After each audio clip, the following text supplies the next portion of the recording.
Let's turn our Bibles to Proverbs chapter 10 verse 22. வேதாகமத்துக்கு திருப்பிக் கொள்வோம். நீதிமொழிகள் 10ஆம் அதிகாரம் 22ஆம் வசனத்திற்கு. Well, the blessing of the Lord, it truly makes one rich.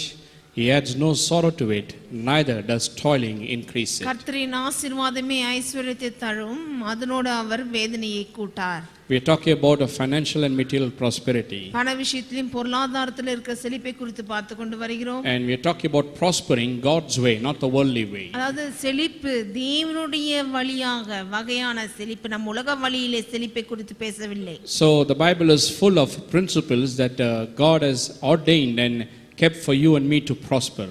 பாருங்கள், தேவனானவர் இந்த உலகத்திலே நாம் செழித்தோங்குவதற்கென்று அநேக விதிமுறைகளை ஏற்படுத்தி வைத்திருக்கிறார். God has already ordained the ways that he will prosper you and me. உங்களையும் என்னையும் செழிப்பாக்க வேண்டும் என்று தேவன் அநேக வழிகளை ஏற்படுத்தி வைத்திருக்கிறார். So if you want to prosper, then you need to come to God's word and learn of his ways. ஆகவே நீங்க செழித்தோங்க வேண்டும் என்றால் தேவனுடைய வார்த்தை அண்டையில் வந்து அவர் எந்த வழியிலே என்று நாம் கண்டடைய வேண்டும். Should not be ignorant of God's ways. தேவனுடைய வழியை குறித்து நாம் அறியாமல் இருக்க கூடாது. God has given sufficient revelation concerning everything that you need to know. வாழ்க்கையிலே தேவையானது அறிந்து கொள்ற அளவுக்கு வேண்டிய எல்லா வெளிப்பாட்டையும் தேவன் வெளிப்படுத்தி வைத்திருக்கிறார். So I'm showing you how God takes a person who is poor, who is nothing, is in poverty, and how God blesses him and prospers him in life. தேவன் ஏழையாய் தரித்திரத்தில் இருக்கிற அடிமட்டத்தில் இருக்கிற ஒரு மனிதனை எடுத்து எப்படியாக செழிக்க பண்ணுகிறார், உயர பண்ணுகிறார் என்று பார்க்கிறோம். Now I told you we are not talking about your sweat, your hard work and all those things. பாருங்கள், இங்கே நம்ம தேவனுடைய வழியை பற்றி பேசும் பொழுது உங்களுடைய வியர்வையோ உங்களுடைய கடினமான உழைப்பையோ குறித்து பேசவில்லை.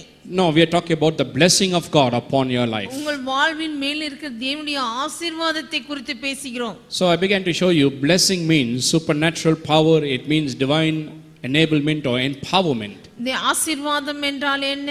தெய்வீக வல்லமை, இயற்கைக்கு அப்பாற்பட்ட வல்லமை உங்கள் மேல் பொழிந்தருளப்படுகிறது, அதை குறிக்கிறது. It means an anointing.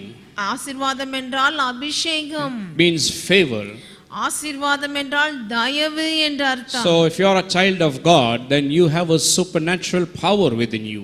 நீங்கள் தேவனுடைய பிள்ளையாக இருப்பீர்கள் என்றால் உங்கள் வாழ்வில் இயற்கைக்கு அப்பாற்பட்ட வல்லமை இருக்கிறது என்று அர்த்தமாகும். God has empowered you, enabled you, anointed you to prosper in life. இந்த வாழ்விலே நீங்கள் செழித்தோங்க வேண்டும் என்பதற்கே தேவன் உங்களுக்கு சத்துவத்தையும் வல்லமையும் அருளி இருக்கிறார். God surrounds you with his favor so that you may be propelled to success in life. வெற்றியிலே மேலோங்கி எழும்ப வேண்டும் என்பதற்கென்றே உங்களுக்கு வல்லமையை கொடுத்திருக்கிறார், எழும்பத்தக்க. That is why it is based upon these teachings that I believe that a Christian will prosper no matter where he is. ஆகவே தான் இந்த வார்த்தை சத்தியத்தின் அடிப்படையில் தான் சொல்கிறேன். கிறிஸ்தவர்கள் எங்கே இருந்தாலும் செழித்தோங்க வேண்டியது நிலைமைதான். You can start from the lowest position in life. வாழ்வில் எங்க வேணா தாழ்விலிருந்து ஆரம்பிக்கலாமே ஒழிய. But as you trust God and believe God's word, ஆனால் வர வர தேவனுடைய வார்த்தையை விசுவாசித்து தேவன் மேல் நம்பிக்கையில் வைக்க this supernatural power that God has put within you, உங்களுக்குள்ளாக தேவன் வைத்திருக்கிற இந்த இயற்கைக்கு அப்பாற்பட்ட வல்லமை, this empowerment that God has placed within தேவன் you, உங்களுக்குள்ளாக வைத்து பொழிந்தருளிய இந்த ஆசீர்வாதம், the anointing that is within you will lift you up and cause you to prosper in life. உங்களுக்குள்ள இருக்கிற இந்த அபிஷேகம் உங்களை வாழ்விலே மேலோங்க எழும்ப செய்யும். See, Christian life is a life of progress, not stagnant. பாருங்கள், கிறிஸ்தவ வாழ்வு என்பது முன்னேற்றத்தின் வாழ்வு, தேக்க நிலை கிடையாதே. In the natural, when a baby is born into the world, உலக இயற்கையில பாருங்க, குழந்தை பிறந்துச்சுன்னா growth is natural. வளர்ச்சி என்பது இயற்கையானது தானே. Parents and doctors are not surprised by growth. குழந்தை வளர்ச்சியை பார்த்து யாரும் டாக்டரும் சரி பெற்றோர்களும் சரி ஆச்சரியப்படுகிறது. There must be growth, it is natural. அங்க வளர்ச்சி இருக்கத்தான் செய்ய வேண்டும். If the baby does not grow, then there's a serious problem with the baby. குழந்தை வளரலனா தான் பெரிய பிரச்சனை அங்கே. So in the Christian life also it's the same. அதே மாதிரி தான் கிறிஸ்தவ வாழ்விலும் கூட தானே. When you confess Jesus as Lord and Savior, you are a spiritual baby. நீங்கள் எந்த நாளிலே ஆண்டவராக இயேசு கிறிஸ்து தான் என் ரட்சகர் என்று சொல்லி ஆரம்பிக்கிறீர்களோ அப்ப குழந்தை மாதிரி பிறக்குறீங்க. But then over the years you have to grow. There must be maturity, there must be growth in every aspect of your life. ஆனால் சில காலகட்டத்திலே அங்க உங்கள் வாழ்விலே முன்னேற்றம் வளர்ச்சி இருக்க வேண்டுமே. So even in finances you have to grow, you have to get better in life. ஆகவே இந்த பண விஷயத்திலேயும் உங்கள் வாழ்வு சிறந்ததாக மாறிக்கொண்டு வர வேண்டும் அல்லவா? Just like how you progress spiritually, எப்படி ஆவிக்குரிய வாழ்விலே முன்னேற்றம் காணப்படுகிறதோ, you also have to progress financially and materially. அதே மாதிரி தானே பண விஷயத்திலும் பொருளாதாரத்திலும் முன்னேற்றம் காணப்பட வேண்டும். So if you're not progressing in life and getting better in life, then something is wrong with you somewhere. வாழ்விலே இந்த விஷயத்துல மட்டும் நீங்கள் முன்னேற்றம் கண்டடையவில்லை என்றால் ஏதோ பிரச்சனை இருக்குது வாழ்வில் என்று அறிய வேண்டும். Because you are ordained to progress, you are ordained to get better in life. ஏனென்றால் நீங்கள் முன்னேற வேண்டும், செழிக்க வேண்டும் என்று தான் ஏற்படுத்தப்பட்டிருக்கிறீர்கள். So that is why I believe that you must prosper and get better in life. ஆகவே தான் நான் சொல்லுகிறேன், நீங்கள் வாழ்விலே செழிப்பிலே முன்னேற வேண்டும் என்று. And you just keep coming and listening to the word and believing the word and acting upon the word. And I tell you, you will get better and better. தொடர்ந்து இங்கே ஆலயத்துக்கு வந்து தேவனுடைய வார்த்தையை கேட்டு அதன்படி செயல்படுத்த நீங்கள் முன்னேறுவீர்கள். So God has ordained several ways to prosper you and me financially. ஆகவே தேவனானவர் உங்களையும் என்னையும் செழித்தோங்க அநேக விதிமுறைகளையும் வழிகளையும் ஏற்படுத்தி வைத்திருக்கிறார். So one of the ways is blessing, that is a supernatural power. ஒரு வழி என்ன? தேவனுடைய ஆசீர்வாதம், அதாவது இயற்கைக்கு அப்பாற்பட்ட வல்லமை நம்ம வாழ்விலே இருக்கிறது தான். Another way is he prospers you and me through the covenant that he established with man. இன்னொரு வழி என்னவென்றால் உங்களுக்கும் எனக்கும் தேவன் ஏற்படுத்தினாரே உடன்படிக்கையின் மூலமாகவும். Then there are spiritual laws that he has ordained. அது மட்டும் இல்லாமல் ஆவிக்குரிய நியமனங்களையும் ஏற்படுத்தி Seed time வைத்திருக்கிறார். and harvest time, sowing and reaping, tithe and offering. விதைப்பு காலம், அறுப்பு காலம், விதைப்பு, அறுப்பு, தசம பாகம், காணிக்கை என்றெல்லாம் ஏற்படுத்தி வைத்திருக்கிறார். All these spiritual laws talk about how we can prosper financially and இந்த materially. ஆவிக்குரிய விதிமுறைகள் எல்லாம் எப்படி நம் வாழ்விலே செழித்தோங்க முடியும் என்பதையும் வழியும் காண்பிக்கிறது. And then there is something called prosperity by association. இன்னொரு வழி இருக்கிறதே, செழிப்பு வருவதற்கு இன்னொரு வழி ஐக்கியம் கொள்வதன் மூலமாக. So we looked at all those things and now we are looking at prosperity through the covenant. ஆகவே இவையெல்லாம் பார்த்து விட்டோம். இப்பொழுது உடன்படிக்கையின் மூலமாக வருகிற செழிப்பு எப்படி என்பதை பார்க்கிறோம். So turn with me to Luke chapter 22. ஆகவே லூக்கா எழுதின சுவிசேஷம் 22ஆம் அதிகாரத்துக்கு திருப்பிக் from கொள்வோம். verse 14. 14ஆம் வசனத்திலிருந்து. When the hour had come, he sat down and the 12 apostles with him. And then he said to them, with fervent desire I have desired to eat this Passover with you before I suffer.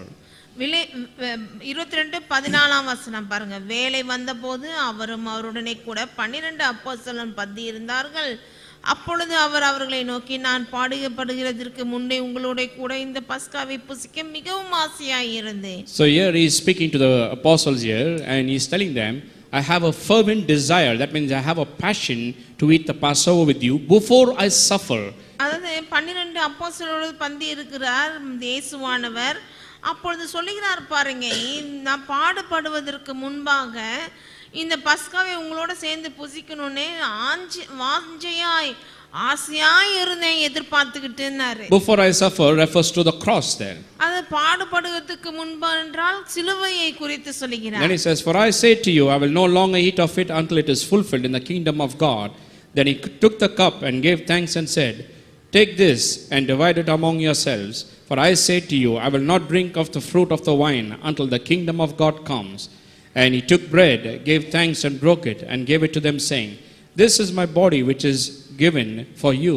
Do this in remembrance of me. And likewise he also took the cup after saying, this cup is the new covenant in my blood, which is shed for you. 16 வசனத்தை படிக்கிறேன் கேளுங்கள் 20 வரைக்கும். தேவனுடைய ராஜ்யத்திலே அது நிறைவேறும் அளவும் நான் இனி இதை புசிப்பதில்லை என்று உங்களுக்கு சொல்கிறேன் என்று சொல்லி அவர் பாத்திரத்தை எடுத்து ஸ்தோத்திரம் பண்ணி, நீங்கள் இதை வாங்கி உங்களுக்குள்ளே பங்கிட்டுக் கொள்ளுங்கள். தேவனுடைய ராஜ்யம் வருமளவும் நான் திராட்சரசத்தை பானம் பண்ணுவதில்லை என்று உங்களுக்கு சொல்கிறேன் என்றார். பின்பு அவர் அப்பத்தை எடுத்து ஸ்தோத்திரம் பண்ணி அதை பிட்டு அவர்களுக்கு கொடுத்து, இது உங்களுக்காக கொடுக்கப்படுகிற என்னுடைய சரீரமாயிருக்கிறது, என்னை நினைவு கூறும்படி இதை செய்யுங்கள் என்றார். போஜனம் பண்ணின பின்பு அவர் அந்த படியை பாத்திரத்தையும் எடுத்து, இந்த பாத்திரம் உங்களுக்காக சிந்தப்படுகிற என்னுடைய இரத்தத்தினால் ஆகிய புதிய உடன்படிக்கையாயிருக்கிறது என்றார். In verse 20 we have it there. அங்க 20ஆம் வசனத்தில் தான் இருக்கிறது பாருங்கள். This cup is the new covenant in my blood which is shed for you. இந்த பாத்திரம் உங்களுக்காக சிந்தப்படுகிற என்னுடைய இரத்தத்தினால் ஆகிய புதிய உடன்படிக்கையாய் இருக்கிறது என்றார். So here Jesus was instituting the new covenant which will actually come into effect after he sheds his blood on the cross. இங்கே இயேசுவானவர் புதிய உடன்படிக்கையை ஆரம்பிக்கிறார்.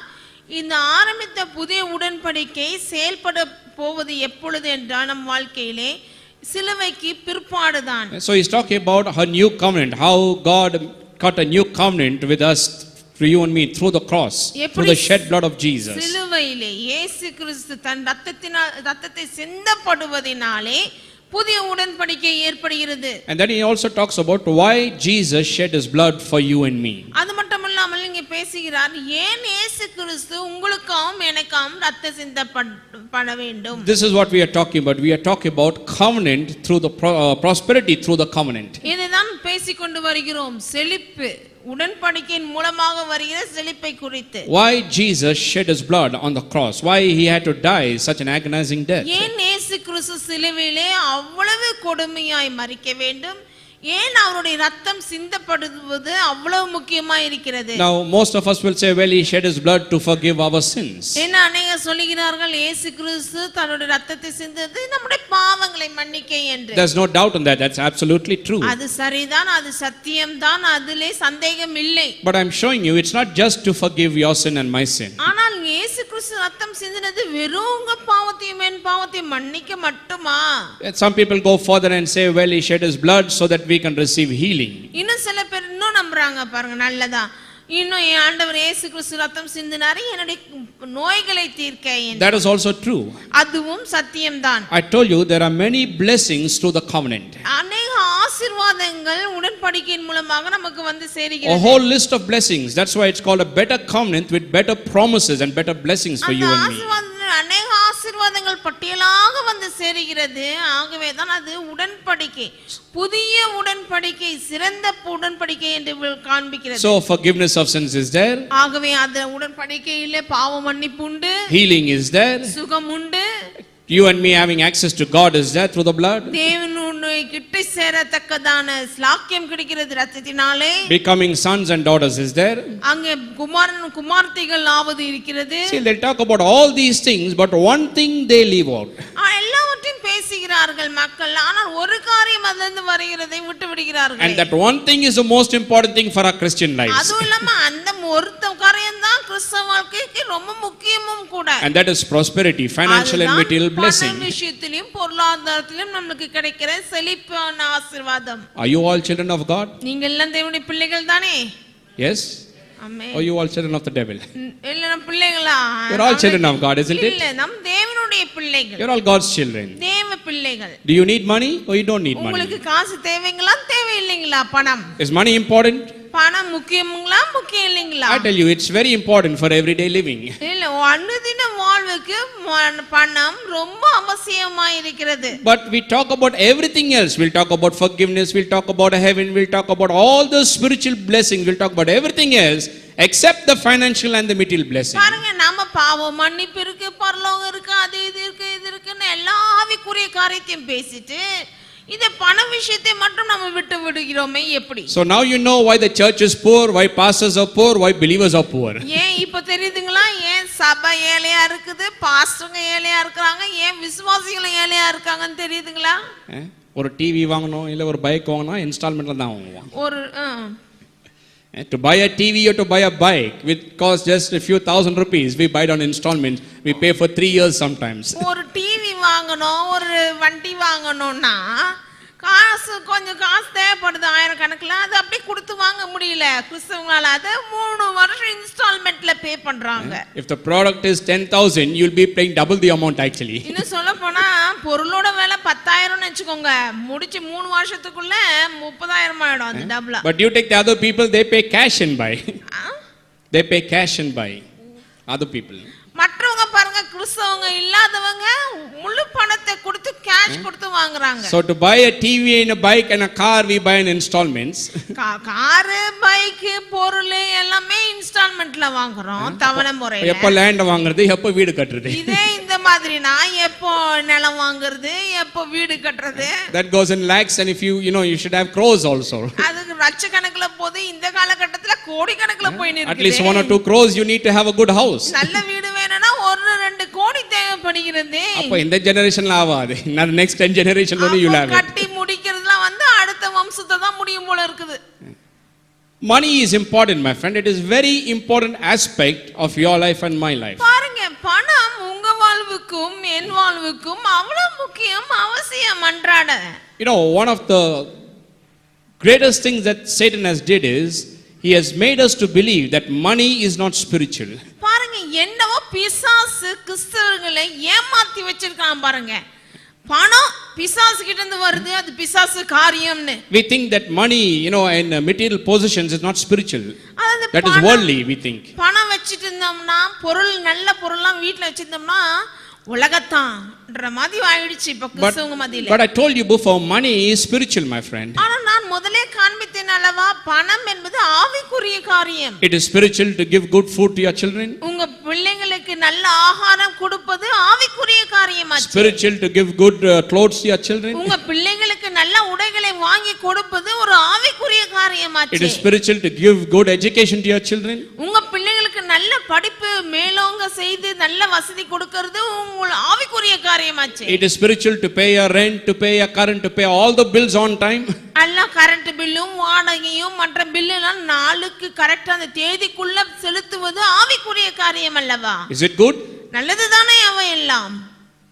If you need to pay your rent on 10th, better pay it on 10th. 10ஆம் தேதி பே பண்ணனும்னா 10ஆம் தேதியில பே பண்ணிடணும் இல்லையா? If you need to pay it on 1st, better pay it on 1st. 1ஆம் தேதி பே பண்ணனும்னா 1ஆம் தேதி பே பண்ணிடணும் இல்லையா? If you had to pay it on 1st and you paid on the 20th, 1ஆம் தேதி பே பண்றது 20ஆம் தேதி பே பண்ணோம்னா what will the owner think about you? அப்புறம் முதல்ல ஓனர் தான் என்ன நினைப்பாங்க?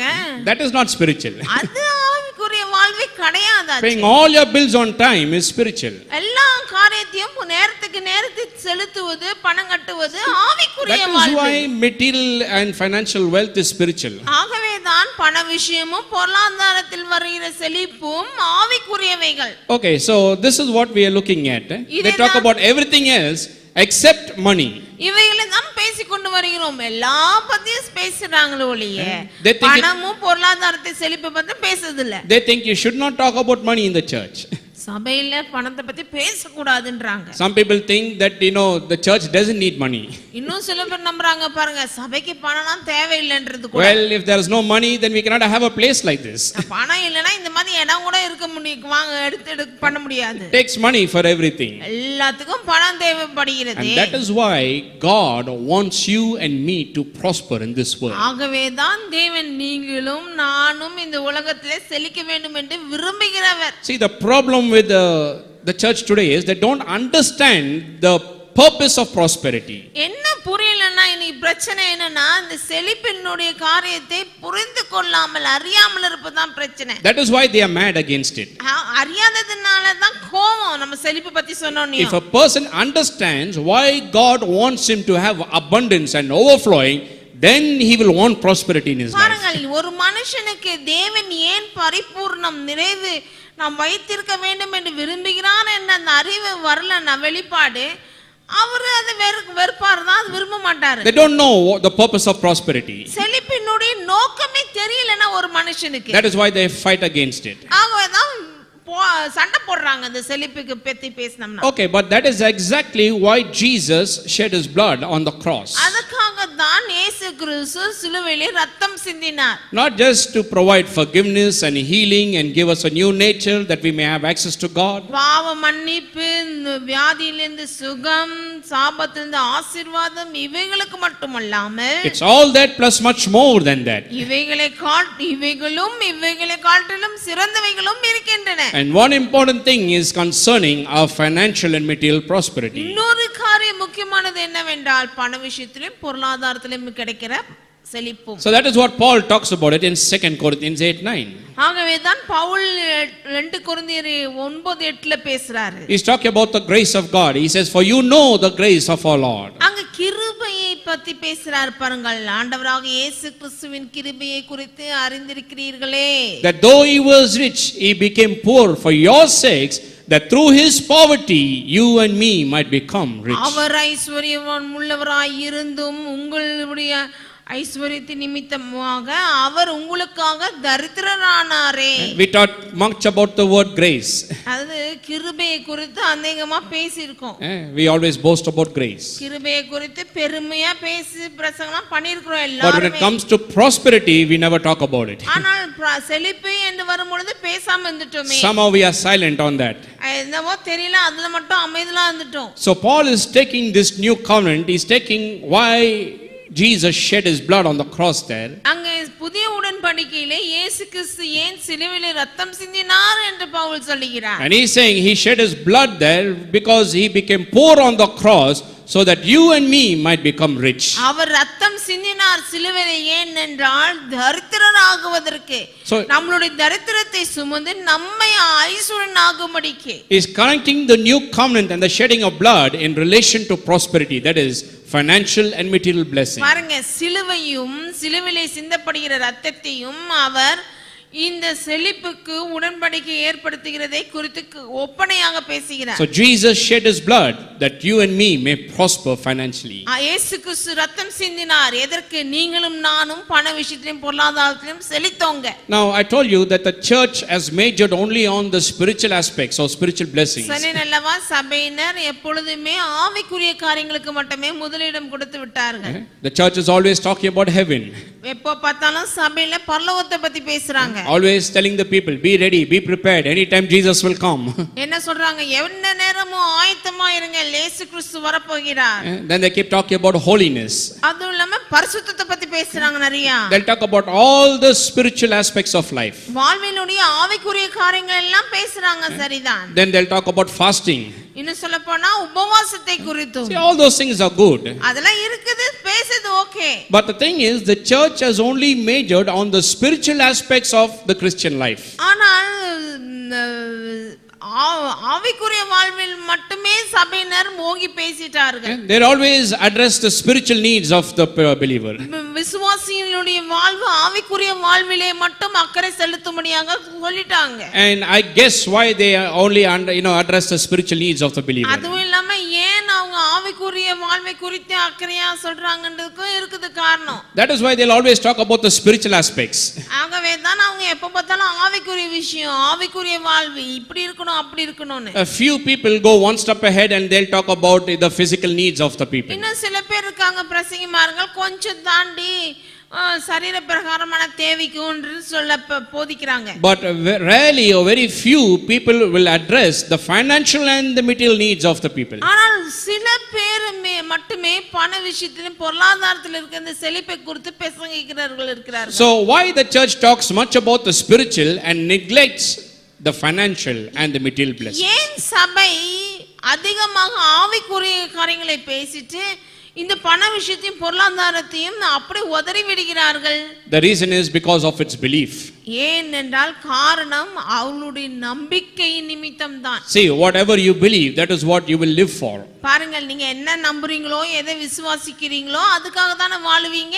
Whatever you believe, that is what you will preach and propagate everywhere. எதை விசுவாசிக்கிறீங்களோ, எதை நம்புறீங்களோ அதை தான் பிரசங்கம் பண்ணி அதை தான் பறைசாற்றுவோம். When you believe something with all of your heart, then you will give your life for what you believe. பாருங்கள், உங்கள் முழு இதயத்தோட ஒரு காரியத்தை நம்புவோம் என்றால் அதற்கு உயிரே கொடுப்போம். So the problem with the church is this, it is because of what it believes concerning man. ஆகவே சபையில இருக்கிற பிரச்சனை என்னன்னா அவங்க என்னத்தை நம்புறாங்க அத பொறுத்து இருக்குது. Preachers have failed to understand man, how man was made, how man was created.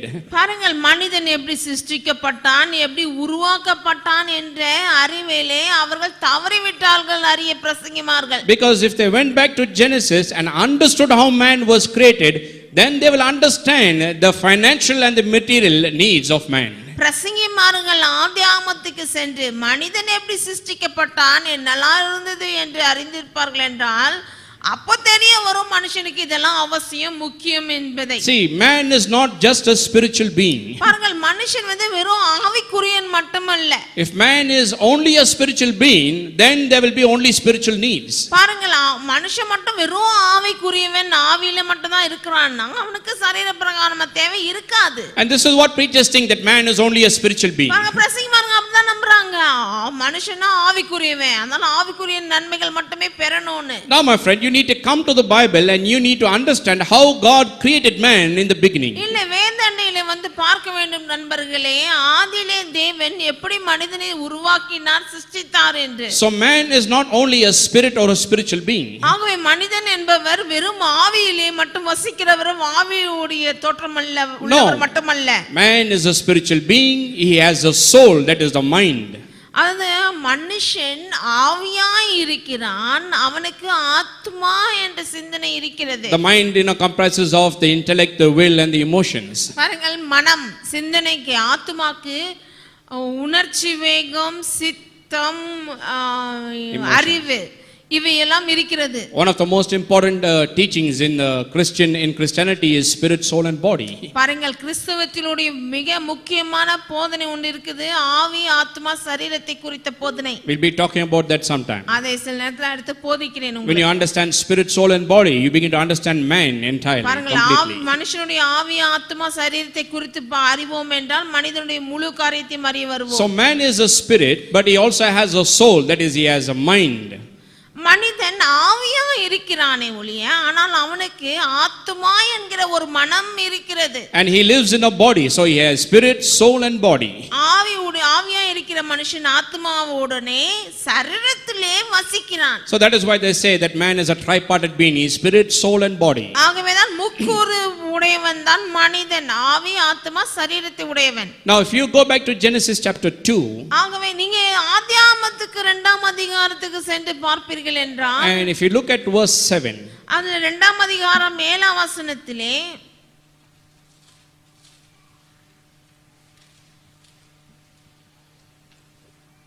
Genesis chapter 2, ஆதியாகமம் 2:7 பாருங்கள், verse 7, 7ஆம் வசனம். you get an idea or a picture of how man was created in the அங்கே beginning. எப்படி தேவனுடைய காரியத்திலே மனிதன் உருவாக்கப்பட்டான் என்கிற பார்க்கலாம். And the Lord God formed man of the dust of the ground and breathed into his nostril the breath of life, and man became a living being. தேவனாகிய கர்த்தர் மனுஷனை பூமியின் மண்ணினாலே உருவாக்கி ஜீவ சுவாசத்தை அவன் நாசிலே ஊதினார், மனுஷன் ஜீவாத்மாவானான். Man is spirit, soul and body, but how did he get these three parts? From where did it come into being? மனுஷன் ஆவி, ஆத்மா, சரீரம் உடையவன். இந்த மூணு பகுதியும் எப்படி அவனுக்கு வந்துச்சு? See, if you understand creation, then you understand also death. What happens at death? பாருங்க, மரணத்தின் பொழுது என்ன நடக்குதுன்னு அறிய வேணும்னா கூட சிருஷ்டிப்புல தான் வந்து பார்க்கணும். So we see here in Genesis chapter 2 verse 7. இங்க 2ஆம் அதிகாரம் 7ஆம் வசனத்திலே it says there, and the Lord God formed man of the dust of the ground. இங்கே சொல்லப்படுகிறது, தேவனாகிய கர்த்தர் மனுஷனை பூமியின் மண்ணினாலே உருவாக்கி. He formed man out of the dust of the ground. பூமியின் மண்ணினாலே உருவாக்கினார். So which part does it refer to when it says that man was formed from the dust of the ground? மனுஷனை பூமியின் மண்ணினாலே உருவாக்கினார் என்று சொல்கிறாரே, Which part? அந்த மண்ணினாலே உருவாக்கப்பட்டது எது மனுஷனிலே? Which part of man was taken from the dust of the ground or was made from the dust of the ground? மனுஷனுடைய எந்த பகுதி மண்ணிலிருந்து உருவாக்கப்பட்டவை? His mind was made from the dust of the ground. அவனுடைய மனது மண்ணினாலே உருவாக்கப்பட்டதா? His spirit was made from the dust of the ground. அவனுடைய ஆவி மண்ணினாலே உருவாக்கப்பட்டதா? No. Then which part of man was made from the dust of the ground? இல்லை, எந்த பகுதி மனுஷனுக்கு மண்ணினாலே உருவாக்கப்பட்டவை? Body. சரீரம். Understand? So when it says that God formed man from the dust of the ground, it is referring to his body. His body was made from the dust of the ground. இங்க தேவனானவர் மண்ணினாலே உருவாக்கினார் மனுஷனை சொல்லும் பொழுது எந்த பகுதி மண்ணிலிருந்து வந்துச்சாம்? அவனுடைய சரீரம் மாத்திரமே. And then listen to the next part of the verse. அடுத்து அந்த பகுதியை பாருங்க, அடுத்ததுல. In verse 7. And breathed into his nostril the breath of life, and man became a living being.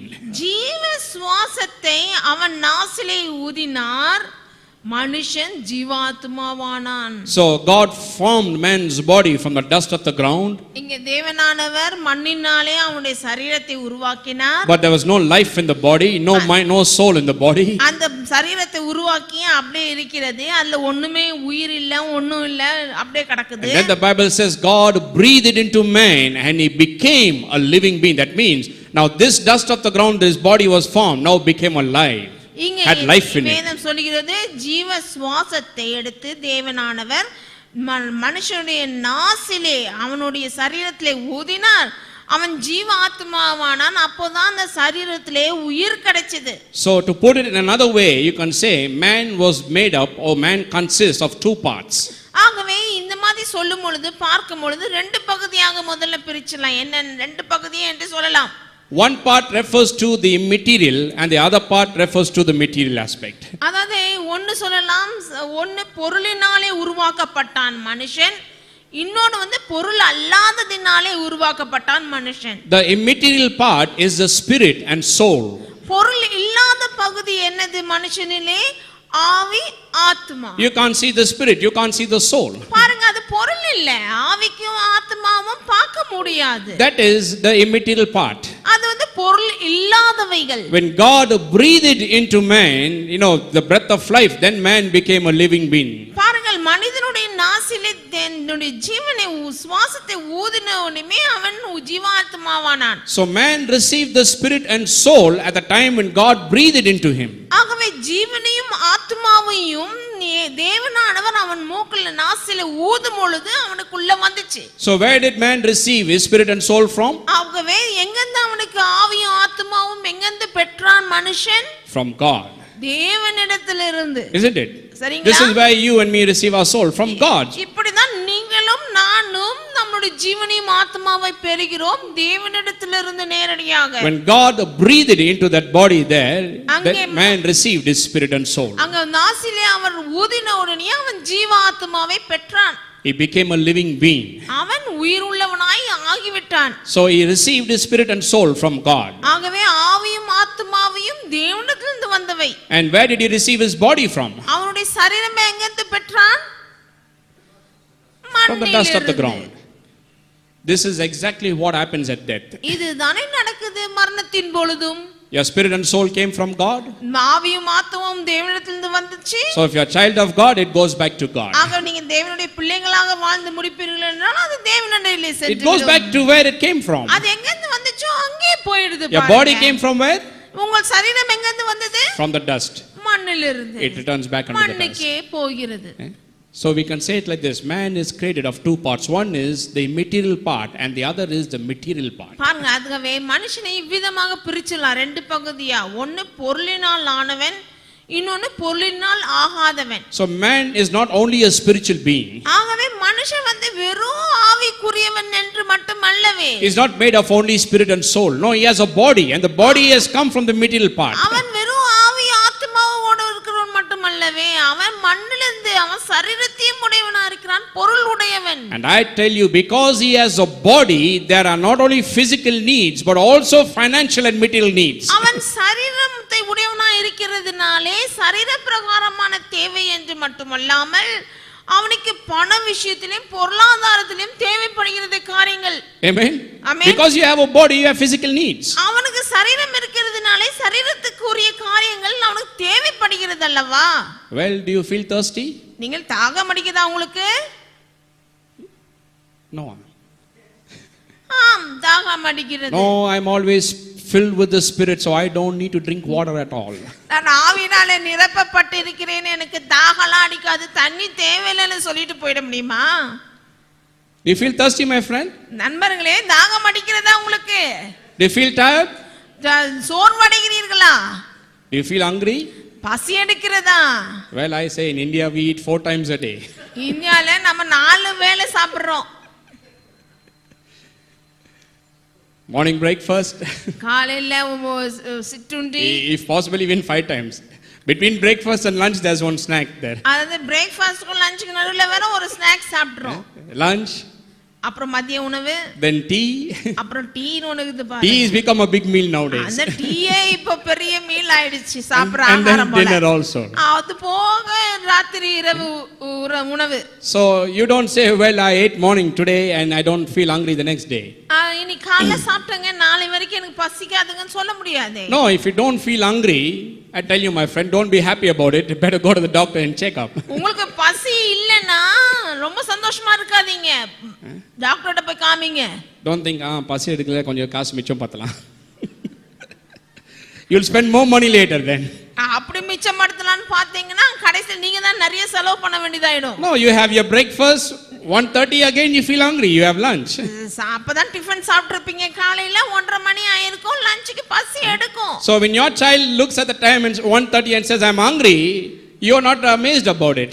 You're not thinking that's abnormal with him. உங்க புள்ள வந்து 1:30 மணி ஆச்சமா பசிக்குதுன்னு சொன்னா ஆச்சரியப்பட மாட்டீங்க. புள்ளைக்கு பசி எடுக்குது, அது இருக்குதுன்னு இயற்கை. You don't say உங்களுக்கு ஏதோ பிரச்சனை இருக்கு போலுது, காலையில தான் சாப்பிட்டா திருப்பி மதியானம் கேக்குறான்.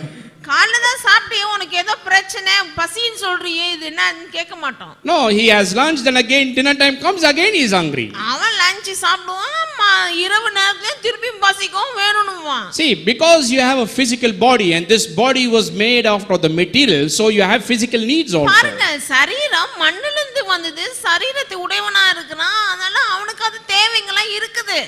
So there are certain God given things that instincts and pleasures that God has placed in the body. பாருங்க, சரீரத்திலே தேவனானவர் அனுபவிக்க வேண்டிய அநேக நன்மைகளையும் கொடுத்திருக்கிறார், அனுபவிக்க வேண்டும் என்று. God himself has put certain legitimate needs in the body, physical needs. சரீரத்துக்கு என்று ஒரு சில தேவைகளையும் உருவாக்கி வைத்திருக்கிறார், அவைகள் கேட்கும். When people don't understand it, they go wrong in the teaching. அத புரிஞ்சிக்கலனா போதனையிலே தப்பா போய்ட வேண்டியதுதான். They think all needs are wrong. எல்லா தேவையும் தவறுன்ற மாதிரி ஆயிடும். There are some group of people who believe that even marriage is wrong. You should not get married, should not have wife, should not have children. That is all, sin. இன்னும் சில குழுவினர் இருக்காங்க பாருங்க, கிறிஸ்தவத்துல கல்யாணம் இருக்க கூடாது, குடும்பம் இருக்க கூடாது, குழந்தைங்க பெத்துக்க கூடாதுலாம். No, my friend, God is the one who put certain legitimate needs in the body. He is the one who placed it there. பாருங்க, தேவனானவர் தானே சரீரத்துக்கு சில உணர்ச்சிகளை வைத்து தேவைகளையும் வைத்திருக்கிறார். Understand? Because you have a body, you feel thirsty, you feel hungry, you'll feel tired and all those things. சரீரம் இருக்கிறதுனால தான் உங்களுக்கு தாகம் அடிக்குது, பசி எடுக்குது, சோர்வடைகிறீர்கள். And then to take care of this body, you need a lot of money. இந்த சரீரத்தை பாதுகாக்கிறதுக்கு பராமரிக்கிறதுக்கு எவ்வளவு செலவாகுது தெரியுங்களா? I look so good, you all look so good. நான் நல்லா உடை உடுத்திருக்கிறேன், பார்க்கிறதுக்கு நீங்க நல்லா இருக்கிறீங்கன்னா everything you have to pay for it. எல்லாத்துக்கும் காசு கொடுத்தா ஆவணுமே. You don't come to church, with a squeezed up dirty shirt and pant. சர்ச்சுக்கு அப்படி காசிங்கி போன துணி மணிகளையா போட்டு வர முடியும்? No. இல்ல. You present yourself very well, you look very well. உங்களை நல்லா காண்பிக்கிறீங்க, ரொம்ப அழகா நடந்துக்கிறீங்க. To dress this body and to keep this face a little good, you have to spend a lot of money for it. நல்ல சரீரத்தை போஷித்து அதை பராமரித்து நல்லா பார்க்கிறதுக்கு நல்லா இருக்கணும்னா காசு செலவு பண்ணணும். And now I think men spend more money than the women to keep themselves good. இன்னும் சொல்ல போனா இந்த காலகட்டத்துல அவங்கள அழகா பண்ணிக்கிறதுக்கு ஆண்கள் தான் நிறைய காசு செலவு பண்றாங்க பெண்களை காட்டிலும். Especially if you're overweight, you have to spend more money. The more weight you are, the more money you have to spend to get it all trimmed. அதுவும் இல்லாம ரொம்ப வெயிட் இருந்தோம்னா அந்த வெயிட்ட குறைக்கிறதுக்கு இன்னும் நிறைய செலவு பண்ண வேண்டியது இருக்கிறது. You don't say ஏதாவது போட்டு போறேன், கிழிஞ்சு போனதெல்லாம் பரவாயில்லை. These are all legitimate needs, my friend. பாருங்கள், இதெல்லாம் சரீரப்பா இயற்கையான தேவைகள். That is why, because you have a body and the body was made of the material part, consists of that.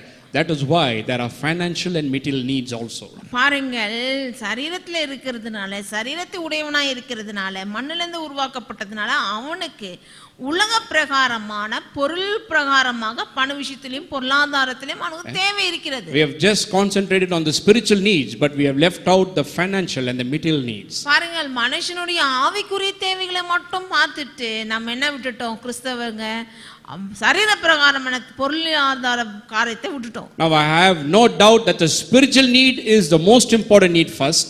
அது கிறிஸ்தவர்களிலே சபையிலேயும் ஆவிக்குரிய தேவை ரொம்ப அவசியம். அதை நான் அறிந்திருக்கேன், அது மிக முக்கியம்தான். Person will never find fulfillment, joy and happiness until he has Jesus in his life. மனுஷன் சமாதானம், சந்தோஷம், நிம்மதியை ஆண்டவராக இயேசு கிறிஸ்து இல்லைனால் அனுபவிக்கவே முடியாது. But then it doesn't stop with the spiritual blessings. ஆனால் அந்த ஆவிக்குரிய ஆசீர்வாதத்திலேயே காரியங்கள் நின்னுறதில்லையே. I told you, you are blessed spiritually and the outcome of the spiritual blessings is the financial and the material blessings. ஆவிக்குரிய வாழ்விலே ஆசீர்வாதமாய் இருப்பது வெளியில காமிக்கிறது எதுல? சரீர பிரகாரத்திலும் பொருளாதாரம் பண விஷயத்திலும் கொண்டு வரோம். Understand, that is the fruit of a good spiritual life. அதுதானே வெளிப்படையா காண்பிக்கிற கனி ஆவிக்குரிய வாழ்வினுடைய கனிகள் தான் சரீர பிரகாரத்துல பார்க்கிறது. How to know a person is truly spiritual? எப்படி ஒரு மனுஷன் உண்மையிலேயே ஆவிக்குரிய வாழ்விலே நல்ல மேலோங்கி இருக்கிறான் என்று கண்டறிய முடியும்? Not by just looking at his face. அவன் மூஞ்ச பார்த்து ஒண்ணிமா? Not by looking at his dress. அவனுடைய உடைய பார்த்து ஒண்ணிமா? No, he may have white and white sometimes. சில நேரத்துல வெள்ளை வெள்ளையும் போட்டுக்கறாங்க. So don't look at the white and white and don't look at him saying think he's a spiritual person. வெள்ளை வெள்ளை போட்டுக்கிறதுனால ஸ்தோத்திரம் ஸ்தோத்திரம் சொன்னால ஆவிக்குரியவர் ரொம்ப மிகுந்தவர் என்று எண்ணிட கூடாது. No, that is not a spiritual person. அதுவல்ல ஆவிக்குரியவர்.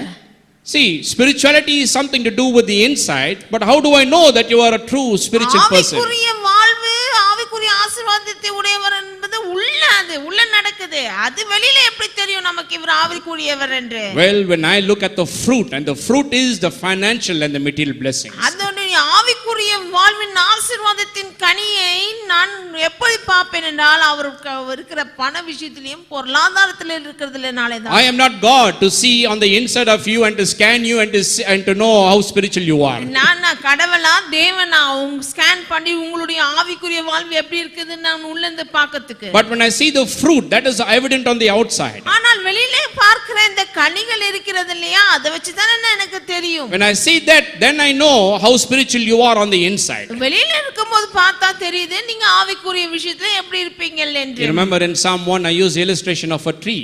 அங்க நாம இருக்கிறதா சங்கீதம் 1 குறித்து பேசும் பொழுது மரத்தை குறித்து பேசினேன் அல்லவா? How do you know a tree is a good tree? எப்படி தெரியும் நல்ல மரம் என்று? You can't go and dig up the roots there and see the roots and check the roots and find out whether it is a good ஒரு tree. மரத்தை பார்த்து நல்ல மரம்னு எப்படி கண்டுபிடிப்பீங்க? போய் வேற நோண்டிட்டு வேர்லாம் உறுதியா இருக்கு நான் பார்க்கறோம். The root is inside, you can't see it. வேர் உள்ள போகுது அத நம்மளால கண்ணால பார்க்க முடியாது. So how to find out, how to know the tree is good or bad? அப்படி இருக்கும்போது மரம் நல்ல மரமா கெட்ட மரமான்னு எப்படி நம்ம கண்டுபிடிக்க முடியும்? Well, when you look at the fruit, அந்த மரத்தினுடைய கனிகளை பார்த்தா when the leaves are green and the fruit is good and ripe and it bears a lot of fruit, then you know the tree is a good tree. வெளிப்படையாக இலைகள் நல்ல பச்சை பசேன்னு இருந்து வெளிப்படையாக கனிகள் கொண்டு வரும் பொழுது தெரியுது இந்த மரம் நல்ல மரம். That is why Jesus said you shall know them by the fruit. ஆகவே தான் இயேசு கிறிஸ்து சொன்னார் அவர்கள் கனிகளினாலே அவர்களை நாம் அறியலாம். So Jesus is saying in another way, a person who is truly spiritual will not only be blessed in his spiritual life. என்ன சொல்லுகிறார் இயேசுவானவர்? ஆவிக்குரிய வாழ்விலே ஆசீர்வாதமாக இருக்கிறவரே நம்ம கண்டடையலாம். He will also be blessed in his physical life, that is in his body and mind. அவர் ஆசீர்வாதமாய் ஆவிக்குரிய வாழ்விலே இருக்கிறவர் சரீர பிரகாரமா நல்லா இருப்பாரு. And financial and material need பண blessed also. விஷயத்திலும் பொருளாதாரத்திலும் செழித்திருப்பாரு. This is a consistent teaching all over the Bible. இதுதானே தொடர்ச்சியான போதனைகளை நாம் வேதாகம் முழுவதிலுமே காணலாம். John said, I wish that you prosper and be in health even as your soul prospers. பிரியமானவனே உன் ஆத்துமா வாழுகிறது போல நீ எல்லாவற்றிலும் வாழ்ந்து சுகமாய் இருக்க வேண்டும் என்று நான் வேண்டிக் கொள்கிறேன் என்று யோவான் சொன்னாரே. He's talking about prosperity, well-being in spirit, soul and finances in every aspect of your எதை life. குறித்து செழிப்பை குறித்து பேசுகிறார்? நல்வாழ்வு, சுகவாழ்வு, ஆவி ஆத்மா சரீரத்திலும் குறித்து. So I tell you, Jesus died on the cross and shed his blood there not only to meet the spiritual needs. இயேசு கிறிஸ்து சிலுவையிலே மரித்து இரத்தம் சிந்தினது வெறும் ஆவிக்குரிய வாழ்வுக்கென்று மட்டுமல்ல, but to meet every need of man. மனிதனுடைய எல்லா தேவைகளுக்கென்று மரித்தார். If Jesus died only for the spiritual needs of man, ஆவிக்குரிய மனிதனுடைய ஆவிக்குரிய தேவைகளுக்கு என்றுமே மட்டுமே ஆண்டவர் மரித்திருப்பார் என்றால், then I say to you, his work on the cross will be unfinished. அப்படி என்றால் அவர் சிலுவையிலே செய்த காரியம் முடியாமல் போய்விட்டிருக்கும். What is the use if I'm a good spiritual person but I'm afflicted in my body with sickness and disease? அவர் ஆவிக்குரிய வாழ்விலே மட்டும் தேவைகளை சந்தித்துட்டு என் சரீர பிரகாரமா நோய் வியாதி நோய்கள் இருந்தனா, What is the use if I'm a good spiritual person and don't have proper clothes to wear and food to eat? ஆவிக்குரிய வாழ்வில நல்லா இருந்துட்டு சாப்பிறதுக்கு ஆகாரம் இல்லாம நல்ல உடத்துக்கு உடை இல்லாமல் இருந்தா என்ன பிரயோஜனம்? What is the use if I'm a good spiritual person but if I don't have a house to stay? நான் நல்ல ஆவிக்குரிய ஆளா இருந்துகிட்டு நல்ல ஒரு வீடு இல்ல எனக்கு வசிக்க நான் என்ன பிரயோஜனம்? Are you listening to me carefully, my friend? கேக்குறீங்களா கவனமாக நண்பர்களே? Jesus did not die and shed his blood only to meet your spiritual need and my spiritual இயேசு need. கிறிஸ்து சிலுவையிலே பாடுபட்டு இரத்தத்தை சிந்தினது உங்களுக்கும் எனக்கும் ஆவிக்குரிய தேவைகளை சந்திக்க மட்டுமல்ல. If he died only for that, then his work on the cross will be unfinished. அப்படி என்று அவர் மரித்திருப்பார் என்றால் அதற்கு மட்டுமென்று அவருடைய வேலை முடிந்திருக்காது முழுமையாக. But you know what the Bible says? ஆனால் வேதம் என்ன சொல்கிறது தெரியுங்களா? When he was dying on the cross and when he shed his blood there, he said, "It is finished." அங்கே இயேசு கிறிஸ்து சிலுவையிலே மரித்து ரத்தம் சிந்தி அவர் ஜீவனை விடும்போது முடிந்தது என்று சொல்லி மரித்தார் அல்லவா? It is finished, my friend. முடிந்தது நண்பர்களே. Jesus, when he shed his blood there, finished everything that he needs to do for you and me in this life. உங்களுக்காகவும் எனக்காகவும் செய்து வேண்டிய எல்லா காரியத்தையும் செய்து ரத்தத்தை சிந்தி முடித்தார் கிறிஸ்து. So his blood was shed not only to meet our spiritual needs, but also the financial and the material needs. ஆகவே அவருடைய ரத்தம் சிந்தப்பட்டது நம்முடைய ஆவிக்குரிய தேவைகளை சந்திக்க மட்டுமல்ல, நம்முடைய சரீர பிரகாரமான பணம் பொருளாதாரத்தின் தேவைகளை சந்திக்கவும் கூட. Amen. Amen. Believe that, my friend. விசுவாசியுங்கள் He அதை. shed his blood there so that you and me can prosper in life. அவர் ரத்தம் சிந்தினார் நம்முடைய பண விஷயத்திலும் சரீர பிரகாரமான பொருளாதாரத்தின் தேவைகளை சந்திக்க. That we may become rich. ஐஸ்வரியனாகும்படிக்கு. That we may be filled with the abundance. சம்பூர்ணத்தினால் நிறைவாய் நிறைந்திருக்கும்படியாக. That we will never lack or want. எந்த ஒரு தேவையும் குறைச்சலும் நமக்கு இருக்க கூடாது என்பதற்காக. It is based on this that you will see that the apostle Paul makes other statements. ஆகவே தான் இதை அடிப்படையாக கொண்டு தான் பவுல் இன்னொரு விதத்திலே சொன்னார். In 2 Corinthians 8:9 he talks about what Jesus accomplished on the cross. 2 கொரிந்தியர் 8:9 இயேசு கிறிஸ்து சிலுவையிலே செய்து முடித்த காரியத்தை சொன்னார். How we became poor and through his poverty, we became rich. எப்படி நாம் ஐஸ்வரியனாகும்படிக்கு அவர் தரித்திரரானார் என்று சொல்லிட்டு. And then he goes on in Philippians chapter 4 verse 19. பிலிப்பியர் 4:19 ஆரம்பிக்கிறார் திருப்பியும் தொடர்ச்சியாக. He says there, "My God shall supply all my spiritual needs." என்ன சொல்றார்? என் தேவன் தன்னுடைய மகிமையின் ஐஸ்வரியத்தின்படி. No. My God shall supply all my spiritual needs. அங்க சொல்றாரா என்னுடைய ஆவிக்குரிய தேவைகள் எல்லாம் நிறைவாக்கும்படிக்கு என்று. Spiritual is there? அங்க ஆவிக்குரிய தேவை என்று இருக்கிறதுங்களா? Our preachers will put the word spiritual there. நம்ம பிரசங்கிமார்ங்க வேணாங்க அப்படி போட்டுக்குவாங்க, நம்முடைய ஆவிக்குரிய தேவைகளை நிறைவாக்கும்படிக்கு. No, my friend. See, he understands how God created man. பாருங்கள், அவர் அறிந்து வைத்திருந்தார் பவுல் எப்படி மனுஷன் உருவாக்கப்பட்டான். He knows man is spirit, soul and body. மனிதன் ஆவி ஆத்மா சரீரம் உடையவனாய் இருக்கிறான் என்று அறிந்திருந்தார். He knows that man not only has spiritual needs but he has physical needs, he has material and financial needs also. மனுஷனுக்கு ஆவிக்குரிய தேவைகளும் இருக்கிறது, பண விஷயத்திலும் பொருளாதாரத்திலும் சரீரத்திலும் எல்லா தேவையும் இருக்கிறது என்று. He has a revelation of the new covenant. புதிய உடன்படிக்கையின் குறித்த வெளிப்பாடு பவுல் பெற்றிருந்தார். He has a revelation of why Jesus shed his blood on the cross there. ஏன் சிலுவையிலே ஆண்டவராகிய இயேசு ரத்தம் சிந்தினார் என்ற வெளிப்பாடு இருந்தது. And that is why when he talks about the needs of mankind, ஆகவே மனுஷனுடைய தேவை குறித்து பேசும் பொழுது he doesn't say my God shall supply all my spiritual needs. அங்க பவுல் எழுதும் பொழுது என் ஆவிக்குரிய குறைவுகள் எல்லாம் நிறைவாக்கும்படி என்று எழுதாமல். No, he says my God shall supply all my needs. என்ன சொல்கிறார்? என் தேவன் என் குறைவுகளில் எல்லாம் நிறைவாக்குவார். See, this is what I want you to notice and understand. அதை தானே கவனித்து அறிய வேண்டும் என்று விரும்புகிறேன். That God cares for the whole aspect of your life. வாழ்வின் எல்லா பகுதியை குறித்தும் அவர் அக்கறை உள்ளவராய் இருக்கிறார் நம் தேவனானவர். He is interested in your total well-being. உங்களுடைய முழு நல்வாழ்வுக்கும் அவர் காரியங்களை ஏற்படுத்தி வைத்திருக்கிறார். Yes, he wants you to be blessed spiritually. ஆம், ஆவிக்குரிய வாழ்விலே நாம் ஆசீர்வாதமாக இருக்க வேண்டும் என்று விரும்புகிறார். But then he also wants you to be blessed physically, have good health. அது மட்டும் இல்லாமல் நம் தேவனானவர் சரீர பிரகாரத்திலும் நல்ல சுகமாய் இருக்க வேண்டும் என்று விரும்புகிறார். And is also interested about the financial and the material aspect of your life. மனுஷன் நம்மளுடைய பண விஷயத்திலும் பொருளாதாரத்திலும் செழித்தோங்க வேண்டும் என்று விரும்புகிறார். Because we were talking about financial prosperity, I am just staying within that. Because we are talking about financial prosperity, I am limiting it to that. அதாவது இப்பொழுது நாம் பண விஷயத்திலும் பொருளாதாரத்திலும் இருக்கிற செழிப்பை கொடுத்து போதிக்கிறதுனாலே தான் அதோட நான் நிறுத்திடுறேன். But he is interested in every aspect. ஆனால் தேவனானவர் நம்முடைய வாழ்க்கையின் எல்லா பகுதியிலும் அக்கறை உள்ளவர். He is interested in your studies. உங்கள் படிப்பிலும் அவர் அக்கறை உள்ளவர். He is interested in the work of your hands. உங்கள் கையிட்டு செய்யும் காரியத்திலும் அவர் அக்கறை உள்ளவர். He is interested in your business. உங்களுடைய வியாபாரத்தின் மேலும் அக்கறை உள்ளவர். He is interested in your marriage. உங்கள் திருமண குடும்ப வாழ்விலும் அக்கறை உள்ளவர். He is interested in your children. உங்கள் பிள்ளைகளுடைய வாழ்விலும் அக்கறை உள்ளவர். See, God cares for every aspect of our life. தேவன் எல்லாத்துலயும் அக்கறை செலுத்துறார் பாருங்க. உங்கள் வாழ்வின் எல்லா பகுதியிலும் நல்லா இருக்க வேண்டும் என்று. That is what abundant life is. அதுதானே பூரணமான வாழ்வு என்றால். That is what a blessed life is. அதுதானே ஆசீர்வதிக்கப்பட்ட வாழ்வு என்றால். Having been blessed in every aspect of our life. வாழ்வின் எல்லா பகுதியிலுமே ஆசீர்வாதம் தங்கி இருப்பது. That is why he said it is finished. ஆகவே தான் சொன்னார் இது முடிந்தது. When Jesus shed his blood there, he shed his blood to meet every need of mankind. அதாவது இயேசு கிறிஸ்து ரத்தம் சிந்தின பொழுது மனிதனுடைய மனுகுலத்தின் எல்லா தேவைகளும் முடிந்தது. எல்லாவற்றுக்காகவும் அவர் சிந்தினார். I tell you my friend, if that cannot meet our needs, then nothing else can meet our needs. அவருடைய ரத்தம் நம்ம தேவையை சந்திக்கலனா வேற எது நம்ம தேவையை சந்திக்க முடியும்? That is why the cross is a very important aspect of the Christian teaching. ஆகவே தான் நண்பர்களே, கிறிஸ்தவ போதனையிலே சிலுவை ரொம்ப A revelation of the cross and what Jesus accomplished on the cross for humanity. சிலுவை எதுக்கு? சிலுவையிலே ஆண்டவராக கிறிஸ்து என்ன செய்தார் நமக்காக என்பதுதானே. I tell you, his blood was shed to meet every need of mankind. அவர் ரத்தம் சிந்தப்பட்டது மனுகுலத்தின் எல்லா தேவையும் சந்திக்க. Amen.